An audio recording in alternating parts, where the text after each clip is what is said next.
Next week you won't see this slide anymore because we're right at the bottom here with Ginny, but you will see this one just to remind us again what's coming up for next week. So we got Dependency schools coming in, the superintendent and his assistant superintendent are coming in to tell us a little bit about their approach to drug abuse and chemical dependence in schools. There are some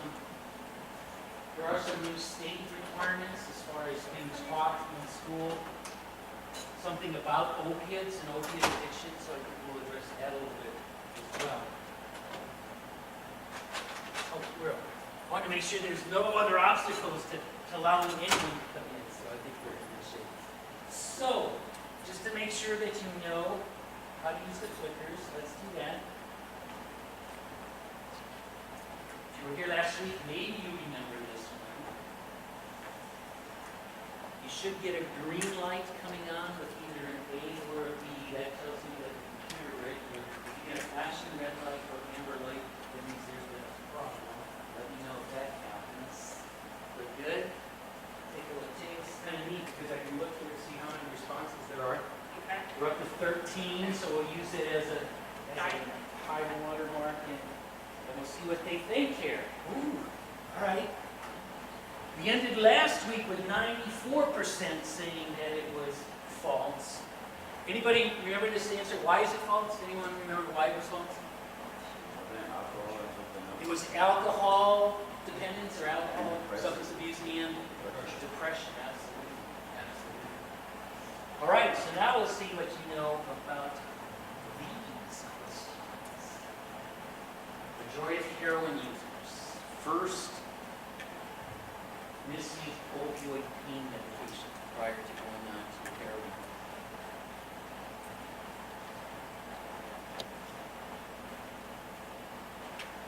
Routine, all right, let's see what we're thinking right now. All right, so most of us think yes, a few of us think no. Try this next question. The National Survey on Drug Use and Health said that each day, how many Americans misuse prescription medication for the first time? First time users, every day in this country. How many do you think that is?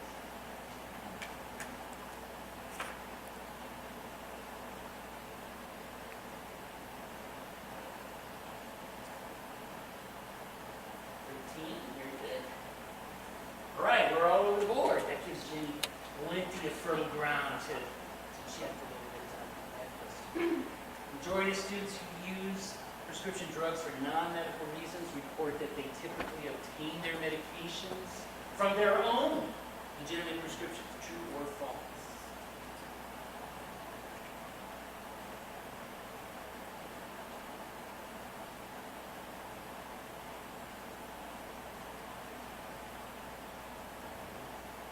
Where's my 13th? We need that. There it is. Thank you very much. Okay, so a little bit of difference of opinion here. The majority, however, think that it's false unless we're getting it from some other source. We will explore that a little bit later. Students who use stimulants for non-medical purposes do so to enhance their ability to study and to improve grade performance. True. Stimulant abuse, or at least non-medical abuse.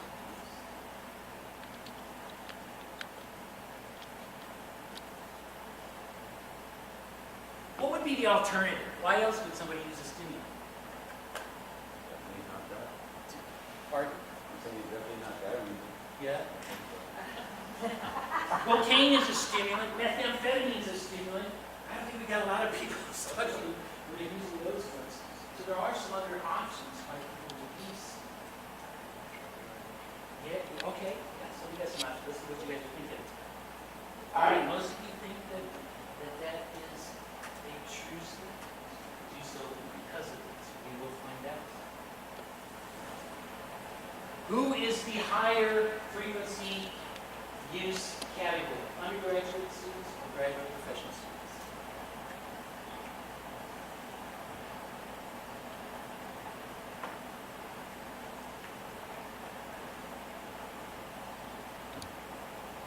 Well,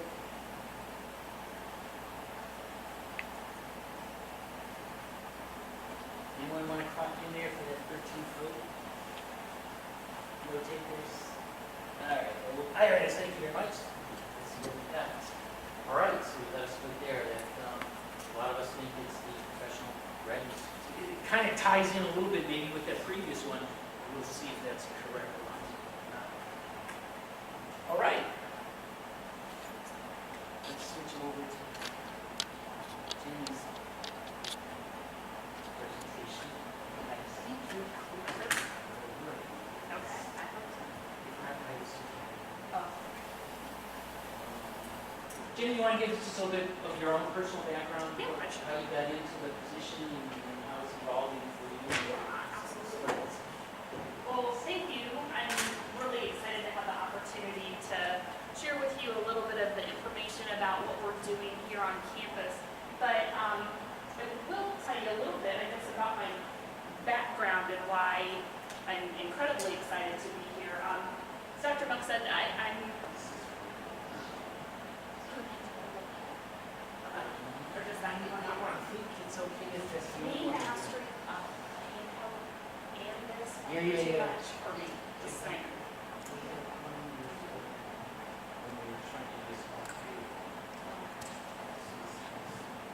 Is this working?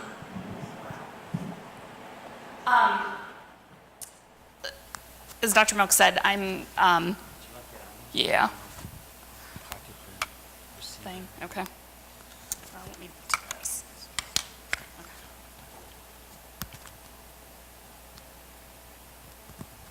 Is that good? Yeah, okay. All right, perfect, thanks. I have been here at the university off and on, I guess I should say, for a long time. I initially started here in 1999, fresh out of graduate school, and had, at that time, just passed my licensing exam for my counseling license, and ended up a few months after I had taken the job, found out that I was expecting my second child, and decided to stay home and be a full-time mom. But then I also taught adjunct faculty here at the university in the psychology department, worked emergency services in EAP work at Century Health, and then eventually came back to the university full-time in 2006 at the counseling center. Prior to all that, though, my very first job out of undergrad was here in Findlay at the Hancock County Community Partnership, which at that time was a brand new project, and everything we focused on was prevention and this idea of community collaboration. And I can tell you that the year I started, which was 1992, a class like this never would have even been, I guess, on the radar or a potential. So there's a big part of me that is just thrilled to be here tonight, because we as a community have come so far in addressing these issues and openly talking about them. So there's like I said, a real personal enjoyment in being able to see that evolution. So we are going to talk a little bit tonight about our efforts here on campus and some information to hopefully bring you up to speed about some of the issues related to prescription misuse and abuse. And I want to start, there was my cute question mark for the questions. I didn't know how that got worked in. But I want to start by telling you a little bit about the services we offer here on campus. And it may seem a little unusual for me to start telling you about our direct clinical services that we offer here on campus, but it really has a direct correlation to what we then do in terms of our prevention initiatives and implementation on campus. So just to give you a little bit of background, counseling services here on campus offers free, confidential, and voluntary mental health and emotional counseling. Each year, we see on average about 300 students. This data is from last academic year, and you'll notice that it's only showing it at about 270, and that difference, because almost year after year, we're about 298, 299, 304, in kind of that range. We did not have a graduate intern last year, so our capacity was down a little bit, but on average, we see about 1,300 or 300 students, and that normally equates anywhere between 1,300 and 1,500 individual counseling sessions. So we definitely have a high volume. A lot of times, there's a misunderstanding on college campuses that college counseling centers really only address minor issues, if you will. I always tell people that every year at the president's opening breakfast, we often have the opportunity to sit with people that maybe we don't normally interact with on campus. And a lot of times we will routinely be asked, what do you guys do when nobody's homesick anymore? And we always kind of laugh because there are some days that somebody who's just dealing with homesick, not to minimize that, might be a really nice hour to spend. But we deal with students dealing with a whole variety of issues. Last year on campus, we were involved directly with 10 psychiatric hospitalizations.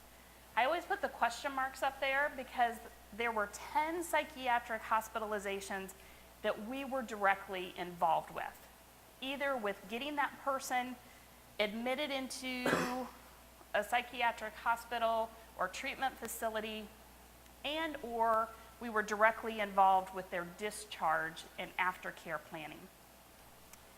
Sometimes students choose not to inform the campus that they're going into a treatment facility or into the hospital. Sometimes students prefer to do that back in their hometown, or they may elect to do that stint in treatment during perhaps winter break, spring break, summer vacation. But we were involved directly with 10 of those last year. Those range from suicide ideation, suicide attempts, eating disorder treatment, and substance abuse treatment facilities. I can also tell you that year after year, the vast majority of the hospitalizations that we are directly involved with are not currently enrolled students in our program, meaning within counseling services. The vast majority are students that are out and about on campus struggling with an issue, an addiction, an eating disorder, depression, suicide, etc., that we're not already working with. So sometimes faculty will call and they may have a concern about a student and they will say, well, could you just tell me if this person is one of yours? And all of us at counseling services kind of joke because, quite honestly, we feel way more comfortable with ours than we do the hurting souls that are out on campus and have not gotten help yet. A student who's already engaged in the services, we can see decompensation or know that they may be struggling. Maybe they've had a relapse and they're using again. And so we can help get them linked back up to appropriate resources or intensify their treatment. But most often, they are not students who are currently involved with us. About 30% of our caseload is on psychotropic medication. And just some general stats, the average age of our clients is 22. That continues to keep increasing and inching up a little bit. And we believe that that has a lot to do with the expansion year after year here on campus with the graduate and professional programs. We have more and more graduate students and non-traditional students, so our age keeps upping up. Our female to male ratio is consistent with the college demographics as well, and about average number of 5 sessions. I can also tell you, though, that we have students that maybe we begin seeing when they're a freshman, and they remain with us all the way through graduate school. There are some students that maybe we've seen hundreds of times, and there are some that we see 5. So that's kind of a little bit about the utilization. Now, every student when they come in is either given a DSM diagnosis because they meet the criteria. Some people are given multiple diagnoses. But just to give you a little bit of a sense of the ranking of that, anxiety disorders, mood disorders, and adjustment disorders are always our top 3. Nationally, on college campuses, anxiety disorders have been number 1 for the past 3 years. It was not until last academic year that here at Findlay, anxiety became our number 1 prevalence disorder. Prior to that, it's always been mood disorders, whether that's depression or bipolar disorder. But we always see those. You'll see that substance-related disorders is number 4 on our list. And I will tell you that substance-related issues are, without a doubt, the thing we see least by a student coming in on their own referral. When we see substance-related issues, 9 times out of 10, it is because that student has experienced a judicial issue here on campus, or a faculty member, a staff member, maybe that student's advisor has said, we think that this is a real problem for you, and they mandate that student come over to counseling services. Now, as I said right off the bat, we're a voluntary service, and even if I have a student sitting across me that is from one of the programs and the dean of that program has said, you've got to go to counseling services, I still always maintain to that student, it is still voluntary. So if Dr. Milks told one of his advisees, you have to go, I would say your participation here is still voluntary. If you choose not to come, that's between you and Dr. Milks, not you and I. Just so that we don't get into that adversarial role with our students, because for a vast majority of them, their admission into one of the professional programs here, remaining in pharmacy school, going on to vet school, et cetera, can be, a very difficult thing to want to give up or put in jeopardy. So self-referral for substance use disorders just does typically not happen for us, but we do see a fair amount of those because of the judicial issues. So like I said, I wanted to set the stage for you in terms of our prevention efforts, because they really are guided and directed by what we're seeing clinically.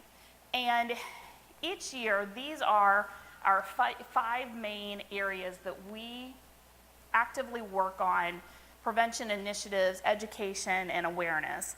Depression and suicide prevention, sexual assault prevention and awareness, eating disorders, along with positive body image, alcohol and other drug abuse prevention, and just general civility, kind of trying to do away with the whole mean girl type of phenomenon that still even happens here at college. And I can tell you that those are based on what we see clinically and hear or experience from other students on campus, but some of those areas are required on campus that we participate in and can share an active, comprehensive prevention plan due to federal funding. And alcohol and other drug abuse prevention, along with sexual assault, falls into those categories. So those are areas that we always do address and always will address. So I wanted to now shift and talk to you a little bit about why prescription drug abuse and misuse became an issue that we felt we really needed to target and address. And I put up just these kind of pop culture images of prescription drug abuse. I don't know if you can tell, but the baby here is drinking a bottle and it looks like a pill and it says antipsychotic. And then the pacifier says Ritalin on it. And then the cover of the New York magazine about the teen pill culture. And I want to share with you just some general statistics about why this is such an issue. But I also want to point out that today's college students are the first group that has been raised where prescription medications are a branded commodity, just like electronics or a car. Those of us that are not traditional college age in the room can probably remember when advertisements for prescription drugs were not on TV, right? You never heard that daunting list of the side effects and those sorts of things. Today's college population has grown up with that, and there is a overwhelming sense that today's college students have a mentality of this farming to get by. The idea that the use of prescription medications is commonplace and is a method in a way for us just to get by and to deal with whatever life is handing us. I can tell you subjectively and kind of anecdotally that there are some students who will walk into the counseling center and will flat out say, I don't really want to do this therapy thing. I want a pill to make this all better.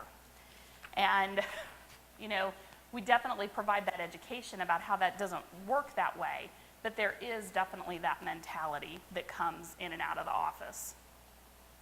So I'll go over just some of the national data and things just to give you a little bit of perspective, and hopefully some of these things too will also answer some of those questions. They say that every day 5,500 Americans misuse a prescription drug for the first time. Every day. That's a vast amount of people. Like we said, the average age for this initiation typically falls within the traditional years of college, but I would suggest to you that a lot of the individuals who are struggling with this problem actually begin that in their high school years. And again, that may not kind of fit with the research that I have up here, but anecdotally, I can tell you that all the students that I've worked with talk about that initiation being a little bit earlier in high school. We know that emergency department visits and admissions into treatment facilities are on the rise because of these issues with prescription medication. And as we said I think it was the first question of the quiz, the majority of heroin users first misused an opioid pain medication. And I think that this is really alarming as well, that 1 in 15 people who misuse these medications will try heroin within the subsequent 10 years. So when they're no longer able to get those prescription medications, that's what they go to. We also know that about half of the college students, by the time they are a sophomore in college, will have been asked or offered the opportunity to abuse a prescription medication. And 90% of college students who used Adderall non-medically were also reported as binge drinkers and 5 times as likely to have abused a prescription painkiller. So that tells us as well that our prevention initiatives have to be very comprehensive, and they have to cover all of the substances for us to really make an impact with that education. 54% of undergraduates who are taking a stimulant medication under the direction of their doctor have been asked to sell, trade, or give away their medication in the past year. So somebody else has known on campus that they have that medication and they've been approached about, selling it, trading it, or giving it away. So that's kind of why this is such a pressing issue for us here on campus. And I want to share with you just briefly kind of the timeline that shows how we have gotten to the place we are today here on campus with some of our initiatives and efforts. It was back in 2013, and the Animus Board graciously provided funding for 3 of our staff members to attend the Generation RX conference in Columbus, which is a yearly conference that is put on through OSU's College of Pharmacy program, the Higher Education Learning Center, and at that time initially the Department of Education. We learned so much at that conference, and we were kind of overwhelmed by some of the opportunities, a lot of the prevention programming that was out there that we were really excited to try and modify and bring back here to campus. For those people who attended the conference, Cardinal Health Foundation offered a grant opportunity for those who just attended the conference. But the conference is always the first week in August, which is about 8 days or 10 days before school starts here. And the turnaround time for the proposals was very limited. That very first year we went to the conference, there was also another College of Pharmacy instructor there and a student. And we got back and I approached them and I said, what do you guys think about us trying to put together a proposal?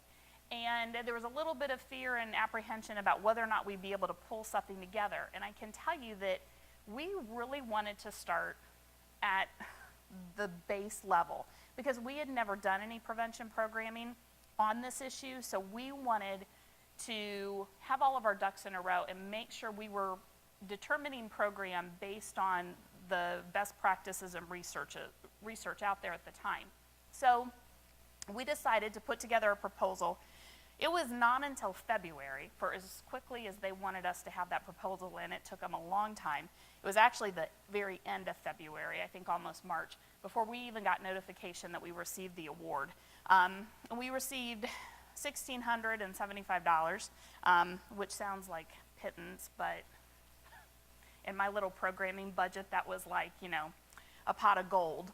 So we were really excited. And we then began working on trying to come up with what that prevention programming was going to look like. By that time, the second year of the Generation RX conference came around. The Adamus board provided funding that second year for myself to go to the conference. And we again had the opportunity while we were there to find out about this initiative that OSU was beginning to do a national survey on prescription drug abuse. And they were looking for 10 pilot schools to test their survey instrument out on. And I sat in this workshop and thought, there's no way that they are ever going to want little old University of Findlay to participate in this. And I was sitting around other people and I was kind of talking to them, like, are you going to ask? Are you going to pursue this? And everybody was like, no, they'll never do this for us. So as everybody left, I kind of walked up and I just started talking to the presenter and I said, where I was from, I said, are you looking for all schools outside of Ohio? Will you take another Ohio school? Will you do a private college? And she was like, oh my gosh, yes, let's talk. So we then began the discussions with them about Findlay being part of that study.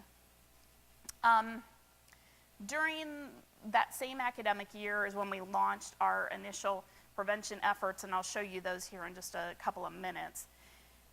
During that winter of 2014, we began working through the IRB, or Internal Review Board process, which is a very cumbersome project.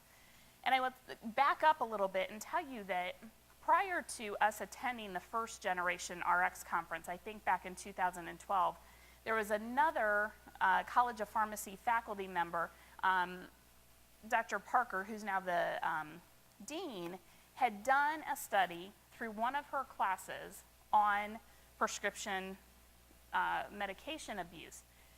The survey somehow had some challenges because it ended up getting sent to the junk mail of the students' email accounts. So they had a very, very small return rate on their survey, and not probably enough for us to draw any real good conclusions from that data. So we, when we wrote the Cardinal Health grant, had approached her and said, well, if we provided you with some funding to do incentives to redo the survey, would you be willing to redo the survey? And she said, sure. She'd find some more students and they would redo that survey. So we had a pretty sizable chunk built into our budget to do these surveys. Well, on Findlay's campus, the IRB committee became a little gun shy of the survey because we are such a small campus that the data could be whittled down enough to know that if there was a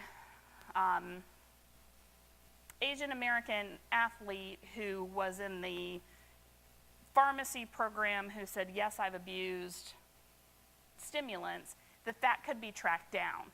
So they didn't want to redo that survey again, and they were just very gun shy about it. The perk for us with the OSU study was that we then were suddenly now in a pool of lots of students, and we were able to protect that anonymity. So because of that, the IRB process was like kind of opening up, a brand new set of doors for us.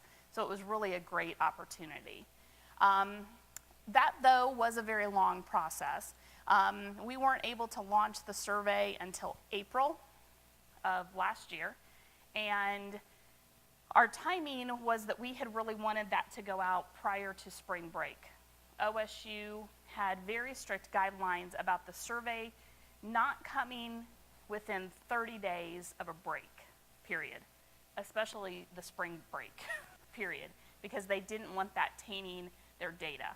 So we were not able to launch because of them not having their final IRB and us waiting on some signatures and the timeline until April.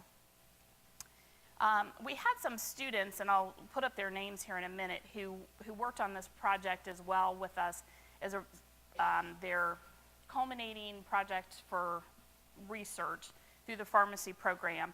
And they were kind of down to the wire with getting this data back to be able to finish up their course. And we did not get any limited raw data back until May. The students then had to do a presentation, and they went to the Adamus board and did their presentation on that data, but we had just a very, very small amount from a few of the questions. This past August, again, the Adamus board provided funding to go to what has now been called the national meeting instead of the Generation RX conference. And we found out at that conference this year that it was going to be on October 1st when OSU released the data from the study. And they followed suit with that timeline. I did get the data released on October 1st, and the timing of that release date and doing this presentation had all kind of been planned. And when I opened up the email, they said, here's your institution's data, but please don't share it until after October the 14th, because they're doing a national press conference on that date. However, as Dr. Milk said, if you can kind of respect the confidentiality of some of the material and don't run out to, want to go talk to Toledo 11 News or anything tonight, they said that I could share some of it. And then on the 14th, they will release everybody's data. So that kind of gives you a little bit of a timeline of the process of how we've gotten up to here. I do want to segue from the survey a second, though, and I do want to just share with you some of our programming that happened first after we got the Cardinal Health. We, like I said, had no baseline, so we wanted to start with some general education. We did trainings for all of the coaches and athletic trainers and members of the residence life staff so that they would have some knowledge and some education about prescription drug abuse and misuse. And I'll pass some of these around just so you can take a look. Chris Hart from the pharmacy department did our trainings for us, and we developed these info sheets that now every RA, all of the coaches, athletic trainers, and now safety and security has. It's really just some basic information so that an RA can know what to look for, what some of the signs of abuse might be, and especially for the athletic trainers and coaches to have a sense of that. So we did those trainings. We developed the handout that you've got. Then we also did a toilet talk on this issue, and the students in the room will kind of know that toilet talk is a staple here on campus, but it is a publication that we change out about every 2 weeks that focuses on a different topic. And the students who worked with us and our student worker at our office who happened to be a pharmacy major put together the toilet talk for us, and then we launched that in the spring as well, and that'll get reused this year. We then, like I said, provided the money for incentives. When we did the switch to do the survey through OSU, we wanted to keep that money in for incentives because we know students get their email boxes flooded with requests to take surveys. And we really wanted to do something that was going to entice people to complete the survey. If you remember, we talked about the fact that the survey was anonymous. So we had to do something to protect the anonymity of everybody, because if somebody had to claim their prize, their anonymity could be jeopardized. So our incentives were iPads, and we had enough funding that we purchased 3 iPads for students. And the perk with this, I guess, I'm still yet convinced of this, but the people at OSU tell me this is very true. Because the survey was anonymous and we couldn't jeopardize anybody's confidentiality, the letter that went with the initial survey, anybody who got selected to be surveyed was entered into the pool to receive the iPads. So even if you didn't complete the survey, you had a shot at winning the iPads, and OSU says that that increases their response rate dramatically, and I'll share with you some data that kind of verifies that as well. So those are just some of the things that we've done up to this point. So we did have the opportunity to participate in their college prescription drug study, and as I said, this was done through their Higher Education Center for Alcohol and Drug Misuse Prevention and Recovery and their Center for Study of Student Life. And again, like I said, from being around here in Findlay a long time, I cannot express to you how much further we got in this process just because of all of the collaboration between our campus, OSU's, counseling services, and then I listed out the students who participated from the College of Pharmacy. It definitely was a group effort, and I think it's going to prove to help us a lot with our prevention programming. I'll tell you a little bit about the survey itself. Their purpose was to gain a more thorough understanding of the non-medical use of prescription drugs among college students. And they took a look at these 3 areas in the study: the reasons for and consequences of use, access to prescription drugs, and the perceptions of use among their fellow college students. It was administered to a random sampling, and initially they were looking for 10 schools to participate.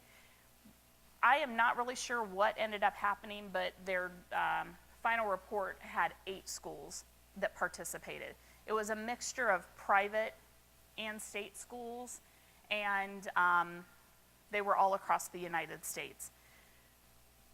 I know the initial list of 10, but I don't know who ended up falling out, and that's not included in the results. It was done via an anonymous online survey. It was administered in totality to 27,495 students, so a dramatically big pool.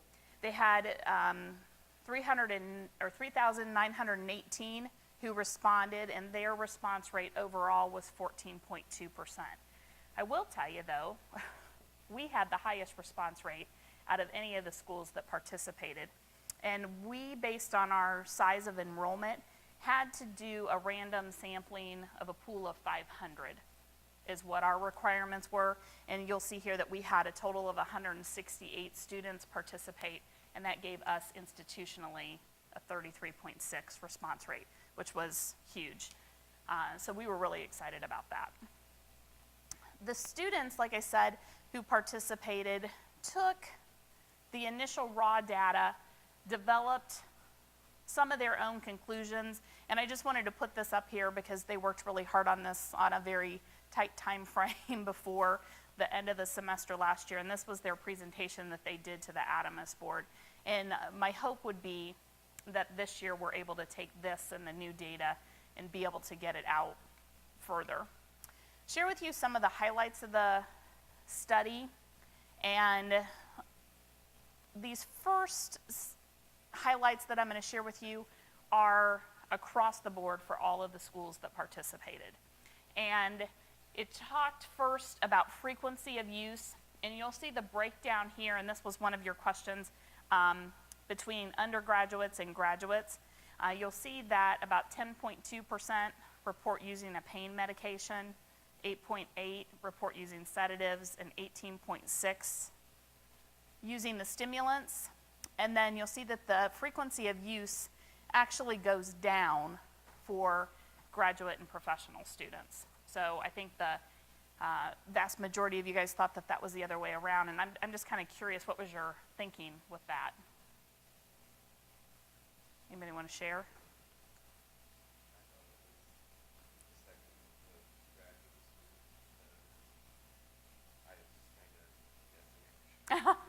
That works, that works. More stress, okay. So maybe more demand on time.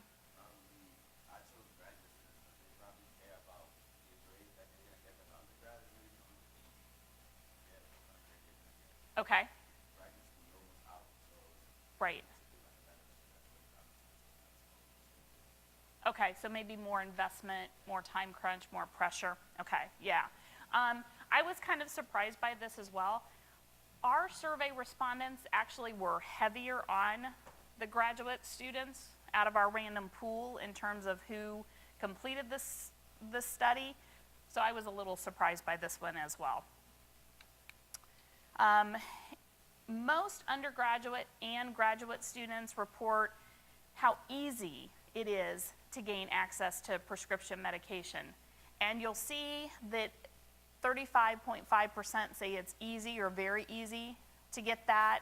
And you can see the breakdown. All of the survey questions were broken down into those three categories: pain medications, sedatives, and stimulants. So you'll see, like on my slides, the data for each one of those. But everybody thought, it was still pretty easy or very easy to get those. Access, and this was one of the questions as well. The majority of students who use prescription drugs for non-medical reasons report they typically obtain that from friends. And we had that it was their own legitimate prescription, but most often it's from a friend. The data even show that most often it is just kind of freely given.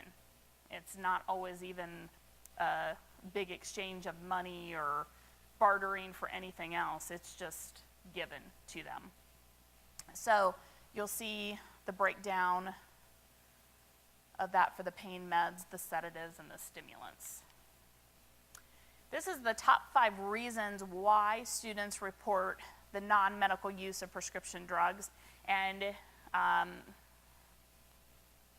kind of broken down there, but I think something that you see across the board is the to get high reason.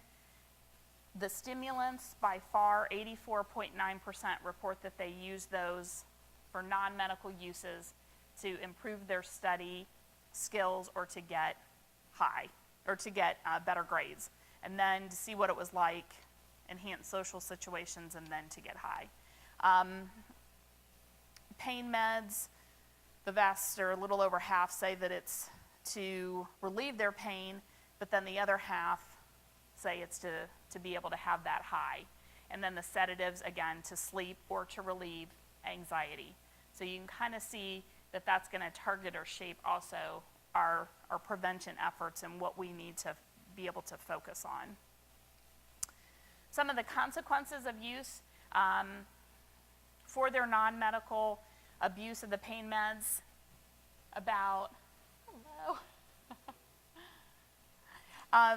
is for pain medication, the number one consequence that came out of that is experiencing depression.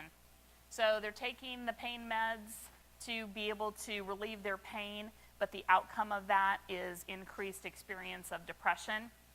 For the sedative category, their most significant consequence of that is memory loss. that was reported. And then for the stimulants, remember, what was it, 84 point something percent said that they abused those drugs to enhance their study skills or their grades.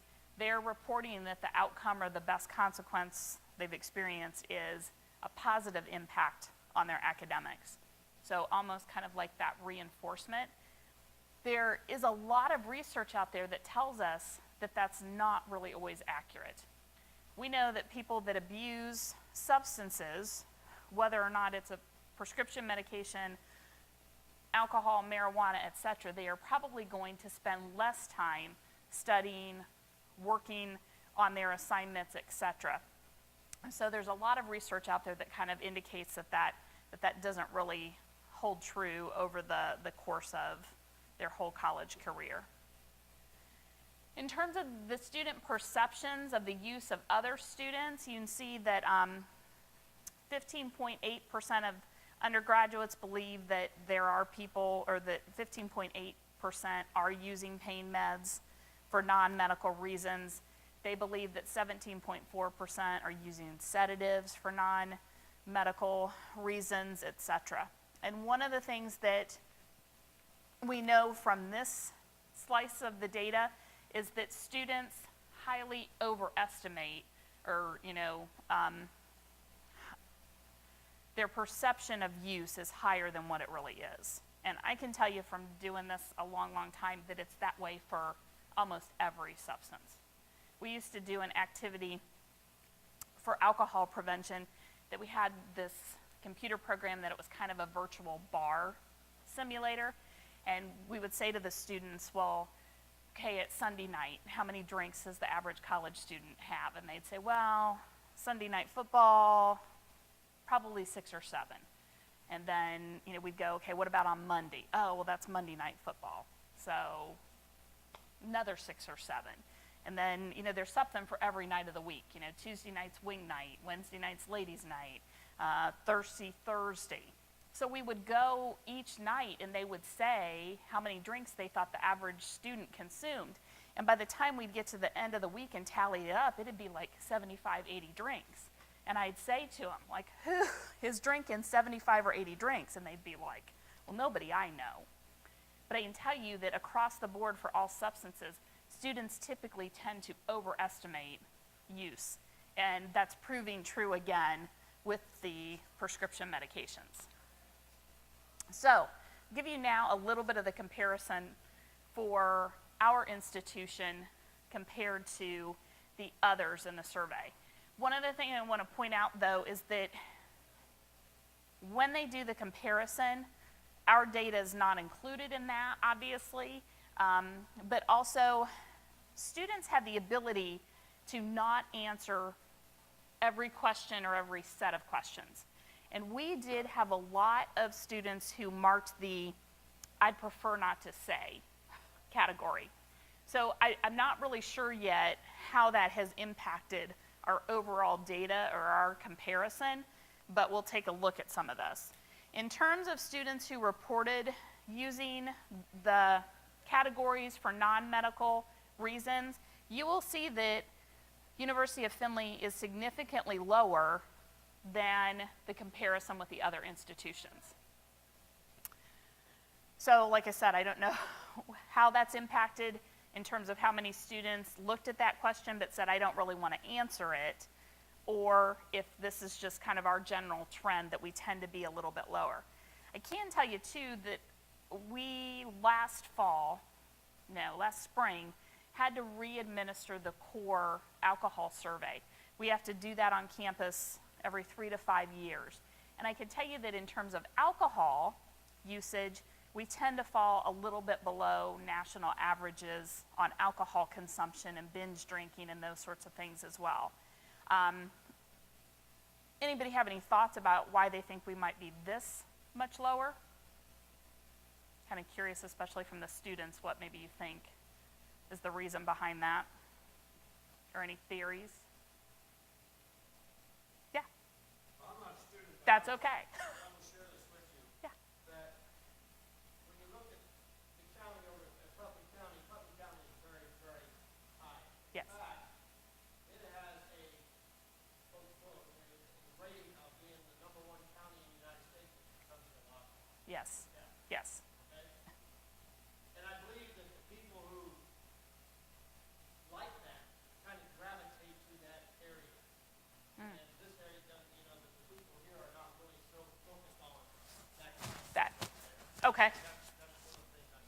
Okay, okay.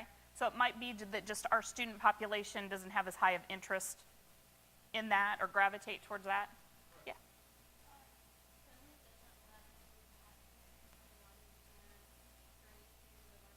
Mm-hmm.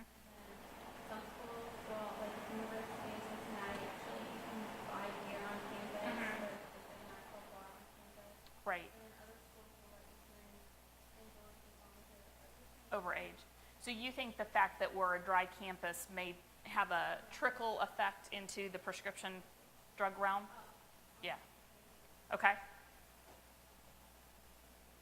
Anybody else? Around about 2 bars that are Oh, right.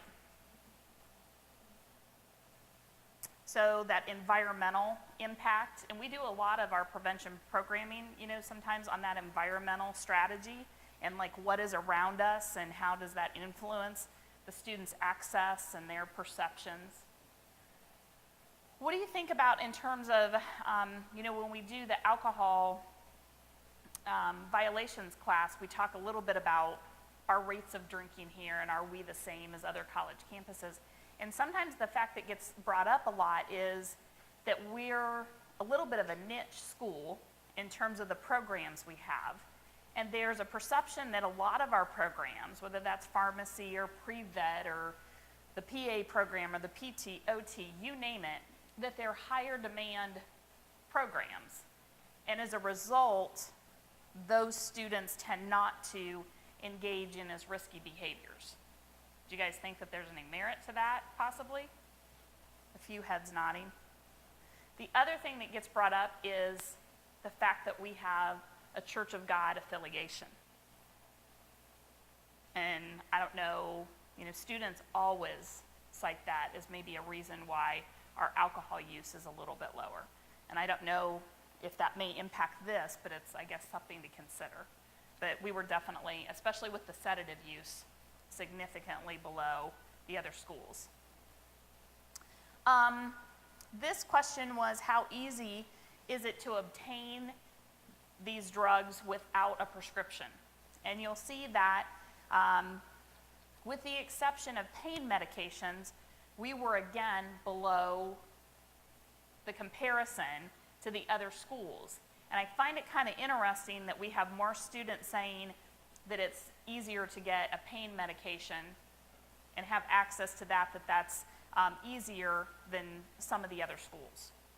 And again, I'm not sure why only for that class of drugs, but from a prevention standpoint, it kind of tells me that may be one of the areas we need to focus some attention on, is the pain medication. But in terms of the other two, the sedatives and the stimulants, we kind of fall below that comparison, which I think is good, but I think we still have, a fair amount of people, we've got 33.3% of our students saying it's really easy or very easy to get a stimulant medication without a prescription. So that's a pretty significant chunk of our students indicating that they would know where to go or how to get that without a prescription. So this is the perception question, and this is how often do you believe the following are used? And again, you'll see that these estimates of perception of use are way higher than the actual use. So again, verifying that students tend to overestimate usage. But again, we fall below the comparison except for the sedatives and the stimulants, and we're higher, which tells me that our students are even overestimating that perception. I wanted to give you just a little bit of a breakdown of how our demographics compared to some of the other schools. We definitely had a higher percentage of females take the survey, which is pretty consistent. We were pretty on track with that. Our GPA, average GPA, was higher than some of the other schools that participated. This surprised me a little bit, only because there were some big, top 10 schools that participated, two of which were OSU and University of Michigan. So, and both have, high demand programs and obviously high GPAs there as well. We were higher on our on-campus students who took the survey. I don't know if that is indicative of who's willing to take the survey or just the fact that we have a little bit stricter on-campus living policy than most other institutions. So it could be that impacted that, but 25.9% compared to 38, I think is pretty significant. We also had by far a greater number of varsity athletes who completed the survey, 18.5% compared to 3.7. And I can tell you that athletes on college campuses are by proportion greater in terms of the number who abuse prescription medications. Ideas why on that? Injuries, yeah. So to me, this also gives us some verification and validation for some of our prevention efforts and where we need to target some of that on campus. So I wanted to talk a little bit about the prevention implications, not just for campus, but for everybody.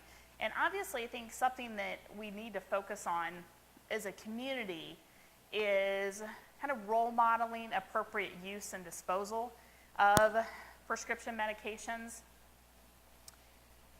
We have, like we said, a generation of people who are used to, being able to have easy access to medication, sharing medications, et cetera.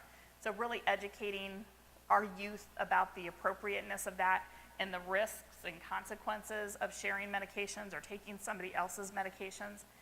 I think using our voice as community members is really, really important when it comes to this. Knowing how to intervene in a situation if you see something going on, how to address stigma when it comes up is vitally important. But I also think too, simple things. At the conferences year after year, we are told that by far education with physicians and dentists is paramount. And excuse me,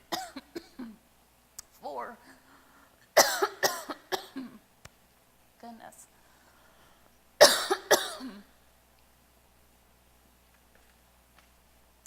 For our age population, we have people who are going through one of the most common procedures where prescription drug abuse starts. Anybody know what that is? Wisdom teeth, yeah. And I can tell you, again, from that anecdotal or subjective interviewing process that happens in a clinical setting in counseling, is that people and students will talk about the fact of, yeah, I was fine after a couple of days, but I got 3 refills, so I just kept getting them refilled. Or, people who have an injury, an athlete has an injury, and they can continue to get their pain medication refilled over and over again. A lot of times as well, a high school athlete will have that issue, and then they bring that beginning stages of abuse and misuse into their college career from the injury that happened while they were in high school. So educating our community in terms of those things as well.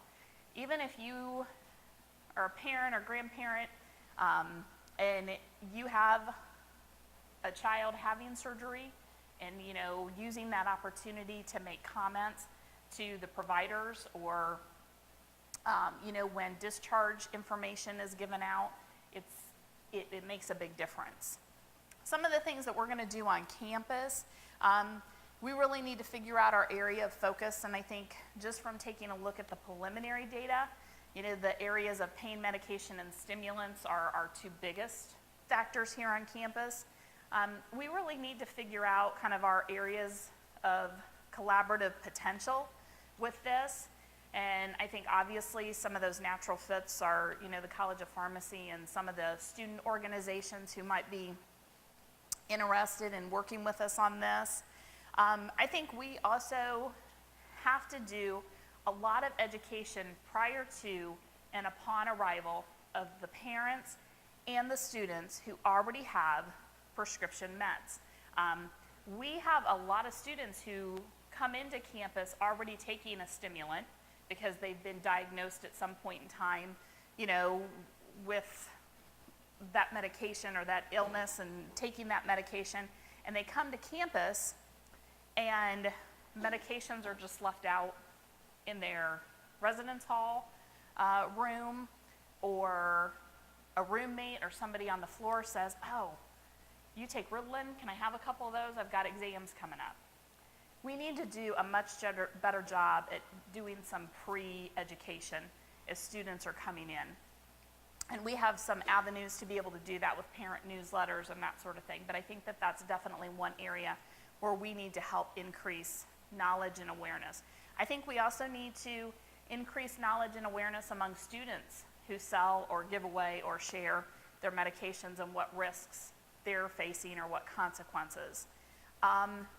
And I think we've got to continue providing some of the targeted information and education. I mentioned, and when we passed around the laminated cards, the things we've done with coaches, athletes, trainers, Res Life staff.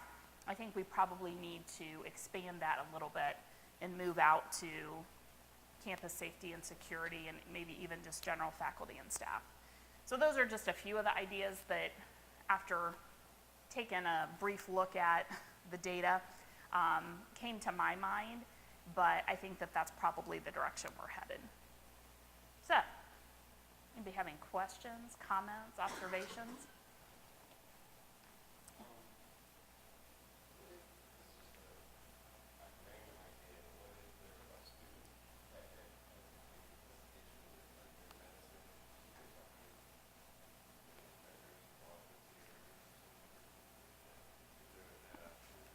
I'm not really sure, because I think sometimes we walk that fine line between adult independence and, not wanting to get in a position of delving out their medication. Our challenge here, I think, would first be our health center is only open 9 to 4 and is not open like during winter break, summer break, those types of things. So maybe eventually, there might be issues, especially if somebody is abusing a medication, but it would be hard for us with our current structure to do that. I can also tell you too that we have Dr. Brad Bundy, who is our contracted psychiatric provider here on campus. He is on campus one afternoon a month. When we started out, I don't know, about 9 years ago, I think, with him, we had him, I think, for 2 to 3 hours a day. We're now up to having him here from 11 to 4, one afternoon a month. And as of today, I'm going to have to wait until January to get a student in to see him for their very first evaluation and assessment, because he's booked. When we have a student who sees him for the first time, they have to spend an hour with him to have their full evaluation and assessment. So each month, we only have, maybe 1 or 2 slots that we can give a student to see him, because his other time slots are filled with students coming in just for their normal med checks and evaluations. And those appointments are only 10 to 12 minutes a piece, I would say, but he normally sees 30 to 35 students every afternoon a month that he is here. I can also tell you that a huge portion of that time is for students that are diagnosed with ADHD and they're getting their, refill for their stimulant medication. So we have a very large percentage of our students who utilize psychiatric services here for that. So sometimes, we question whether or not that utilization impacts our students with depression, bipolar disorder, eating disorders, you name it, any of the other mental health issues that they're facing, to not be able to see him.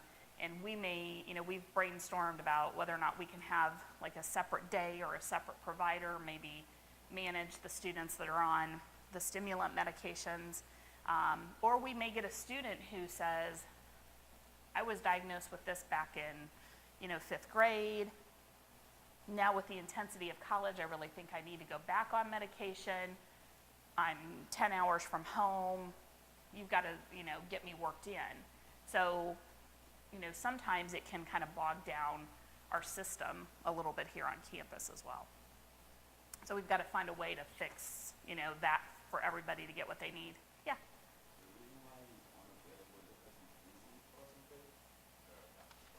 You mean like why why we have to wait so long? Yeah, because he's full.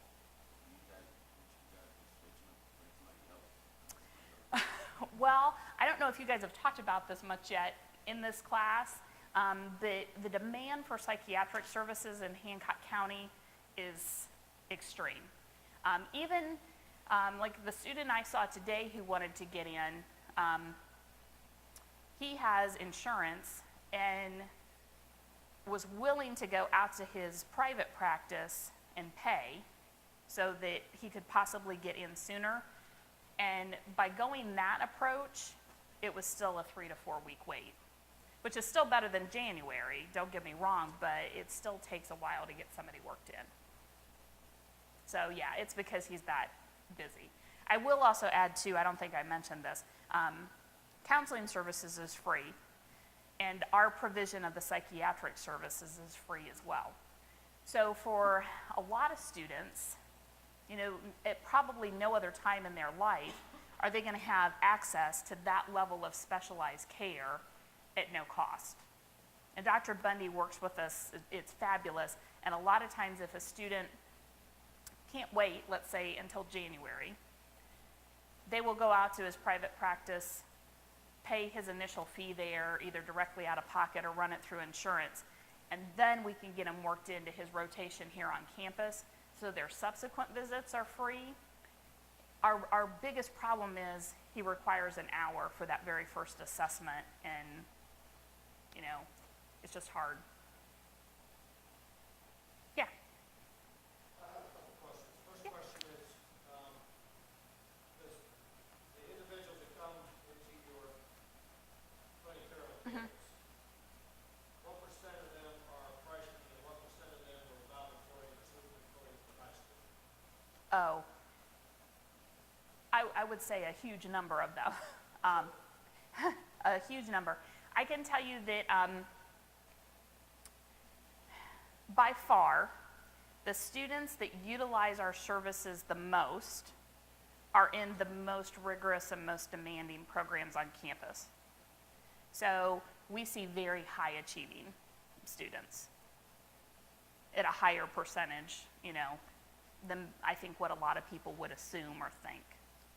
Well, the second question is there any direction of trying to develop a pain management program for a lot of these individuals that come to the Not that I know of here on campus. I don't know, if that's anything that the health center has talked about or worked with. Our health center provides free services as well, but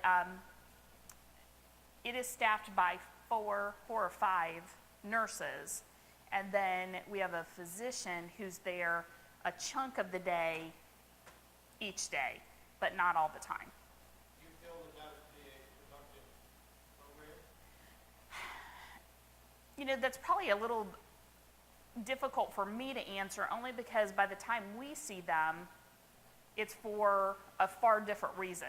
By the time we are interacting with a student, it's because they've gotten into an abuse or dependency issue with their pain medication. So I don't know if that might help alleviate that, so that they don't get to our door as quickly. Well, that's what I was thinking. If Yeah. there was a program available that they could go to and learn how to deal with that, Mhm. in a pain management Right. that they would not move forward into some other drugs. Right, and try to, yeah, you're right, it becomes an addiction. And, right, pain management is kind of hard to deal with at that time, but right. if we had something like a prevention type approach. Mm-hmm. Could be, yeah. And, the, I just wanna know, I don't understand how colleges or universities are all connected. And I know one of the big concerns we have is the downtime it takes to develop everything, you know, all the tools, you know, the kind of, these kind of things that you've done, that Mm-hmm. kind of stuff. Is there, a way that these kind of things are like posted on some place that any university can pull them down And that use kind them? of stuff? You know, do universities have something like that? Well, I can tell you that when I developed the one that went around, I modified it from one that was at the University of Texas, and I met the person when I was at the Generation RX conference, and they shared it. I think a lot of colleges and universities share those things, but it usually, ironically, happens as a result of attending a conference. There's not kind of any established format. I can tell you that Finley,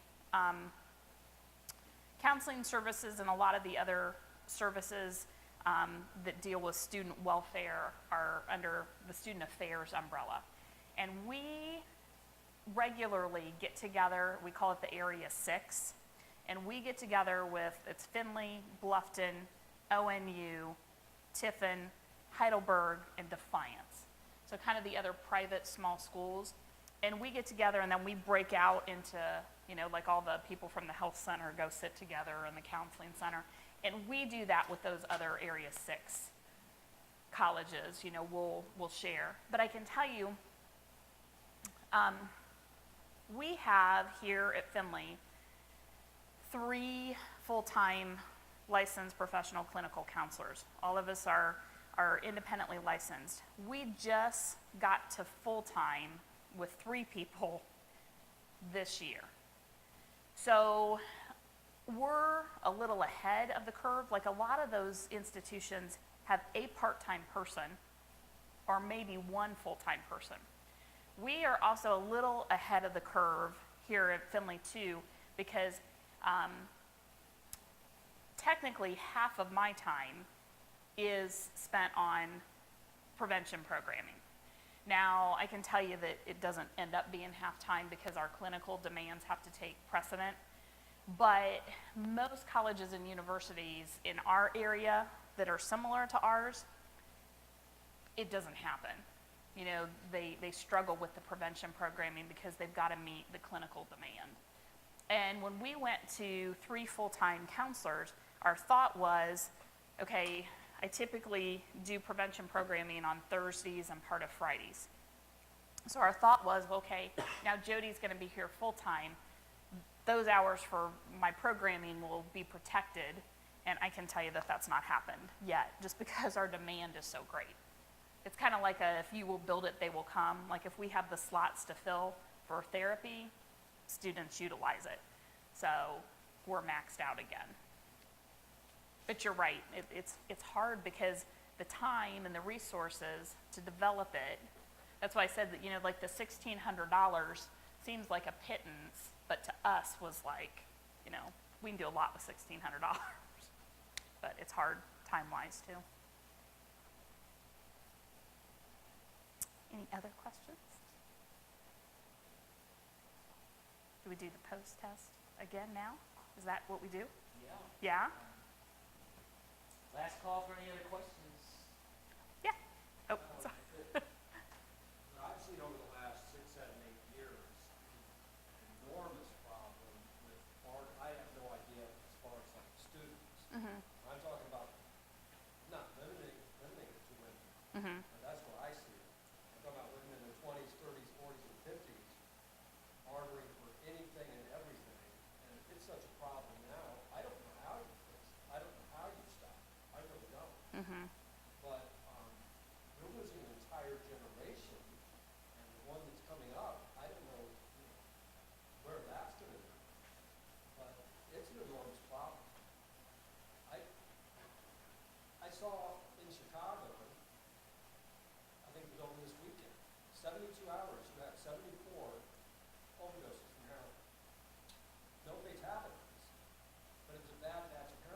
And I don't even know what that means anymore, because what is it? right. There's so many, and the other thing I'd like to mention, I think this was just in the last couple of days, I saw this today, 15-year-old kid is at a dance, came in smelling like marijuana, and he was told by somebody in faculty, your life is over, your life has been destroyed. Well, he was right, his kid committed suicide.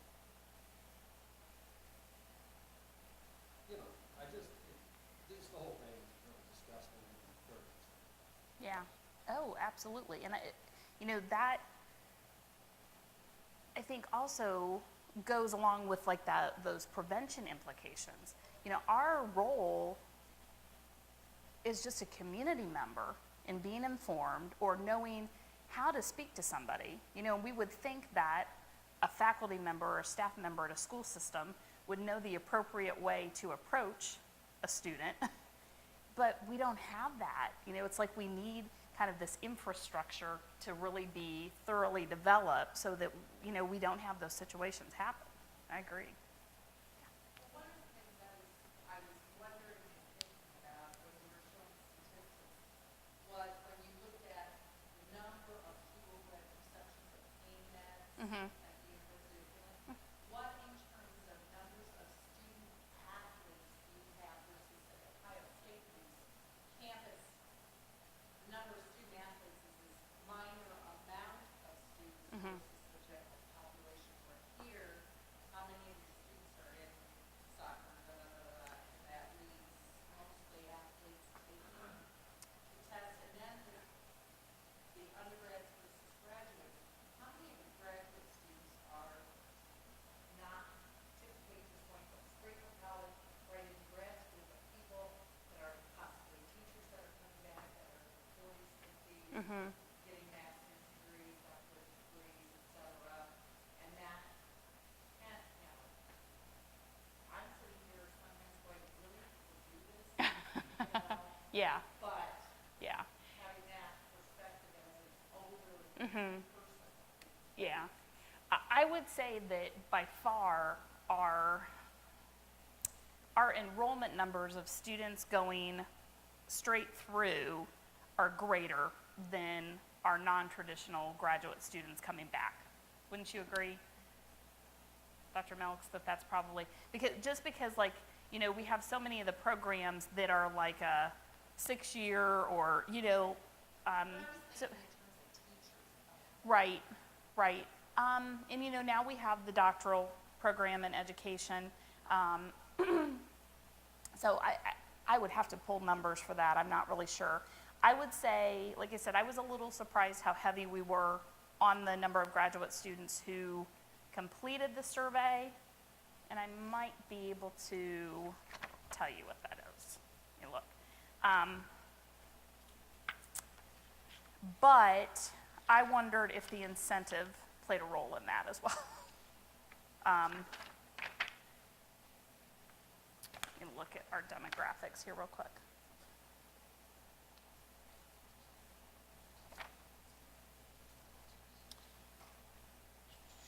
So we had 18.5 of the students said they were a varsity athlete. 81.5% said no. I think that is also skewed by our male-female ratio as well a little bit. I think a lot of the males on our campus also play a sport. So I think that may have an impact on that. And then, let's see. Out of our 160 responses, we had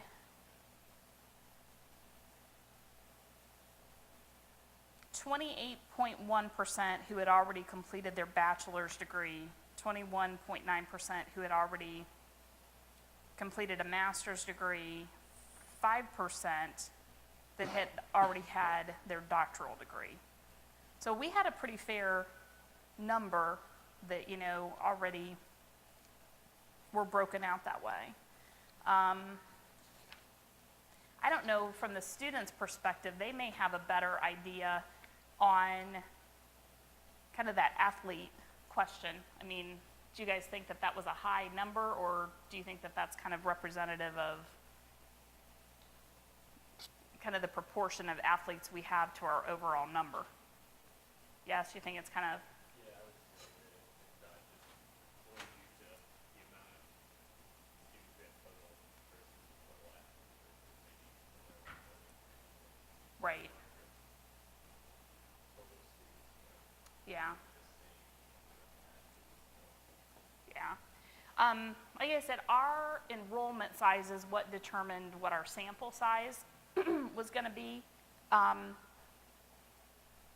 which for us, 500 was quite a chunk.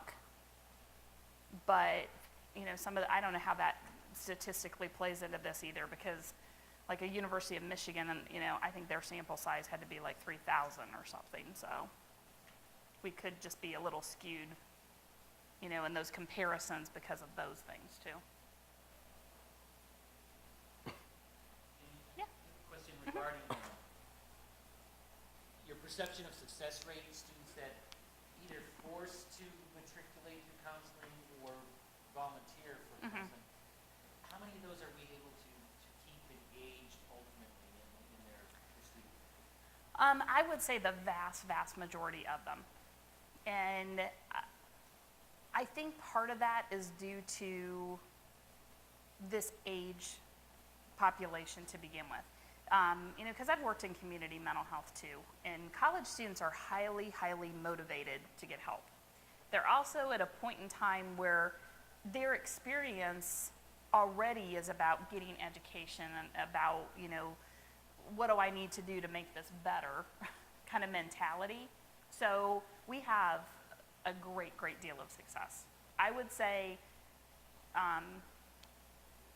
even students that we end up maybe getting admitted somewhere, either to a treatment facility or into a hospital, 99% of them we are able to get back on campus, reacclimated to the community living environment, which sometimes is a lot, you know, because this is not a substance-free, conducive kind of environment all the time, even if that's only by perception. But we can get them reacclimated back into community living. I think that by far the majority of our faculty are understanding and accommodating, whether that's giving students extended time to complete a course or to turn in assignments because they've been absent, or giving an incomplete until, you know, the next semester starts, whatever creative ideas we can come up with. But they are fabulous to work with.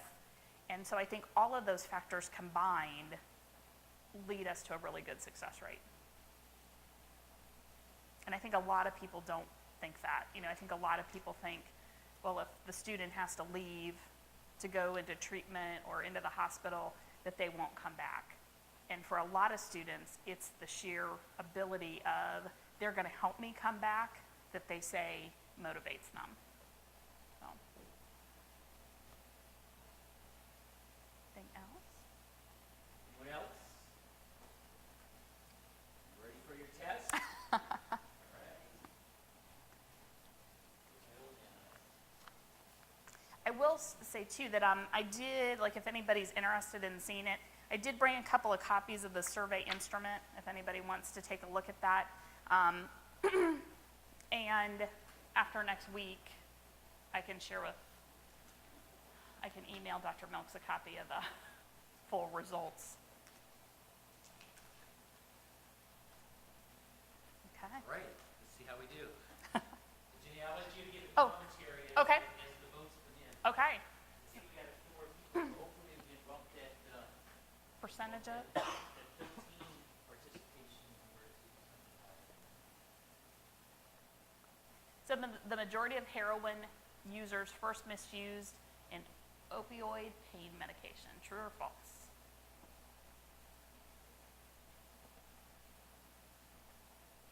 Over 16. Maybe that's yes. Anyone else want in here?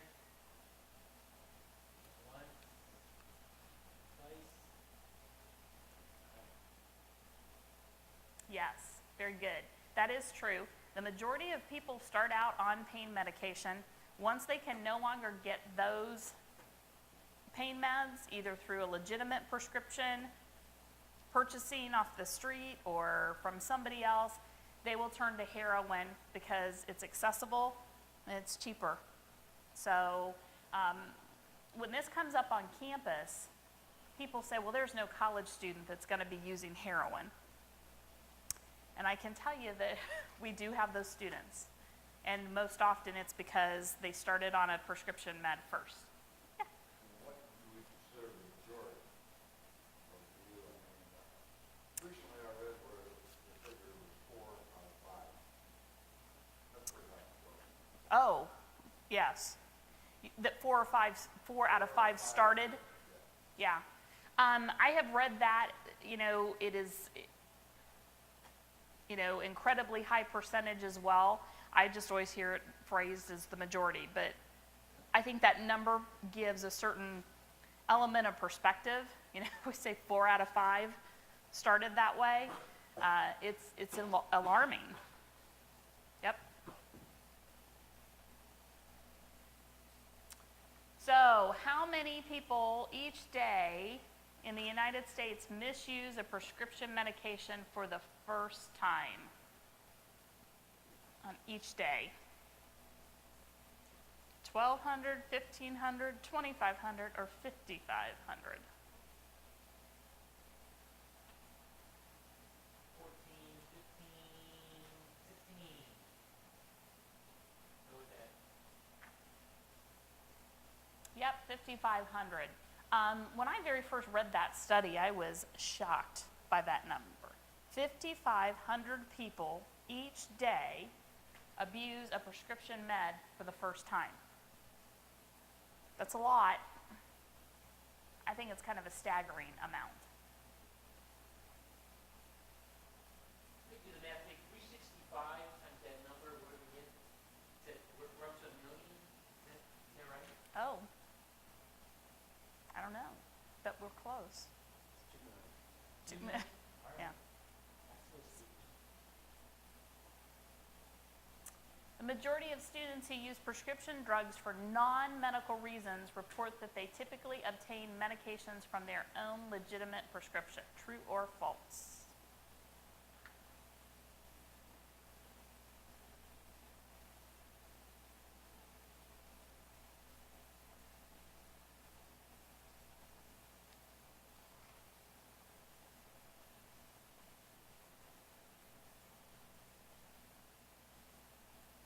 Correct. That is false.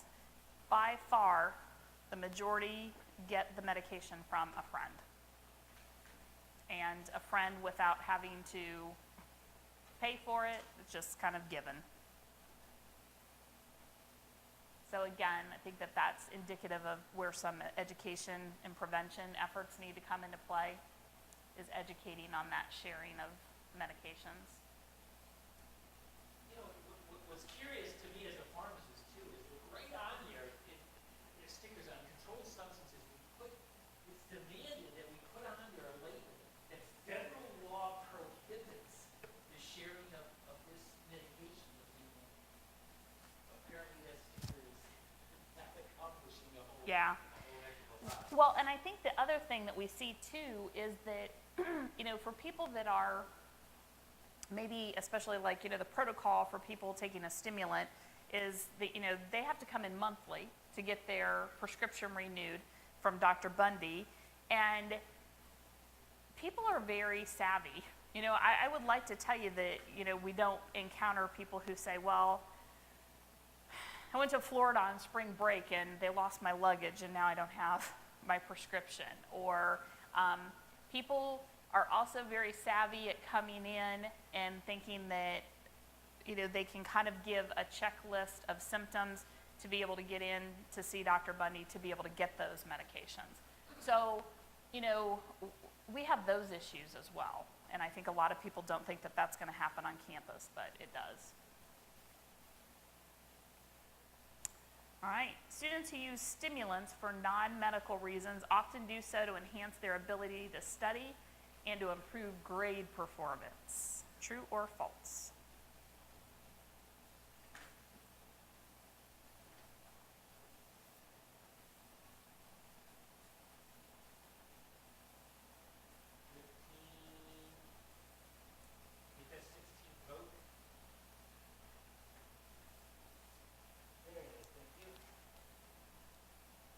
Okay, that is true. Students abuse these medications because they believe that it's going to help them. And we saw from the data that people, at least here and at the other schools, said that that was their consequence, if you will, for having the non-medical use, is that they had better grades. Research doesn't support that over long term, but I think, again, that tells us where our work needs to start from a preventative standpoint, is that we need to do some education about the long-term impact with that. And who has the higher frequency of use of prescription medications for non-medical reasons? Undergraduate or graduate students?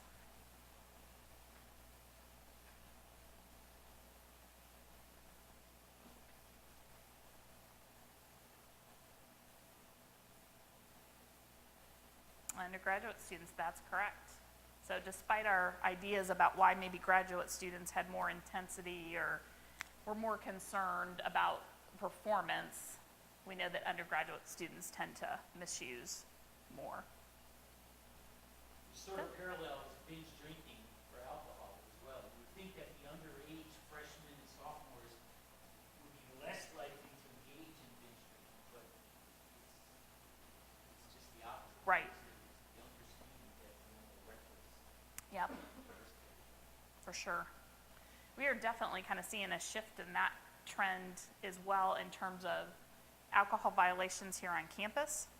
We used to, for years and years, it would, out of a class of maybe 10 or 15 students at a time coming in for alcohol violations classes, it would be predominantly freshmen. And probably over the past 3 or 4 years, we now have a mixture. We'll have a few freshmen, a few sophomores, a few juniors, and even some seniors, which I don't know if that's just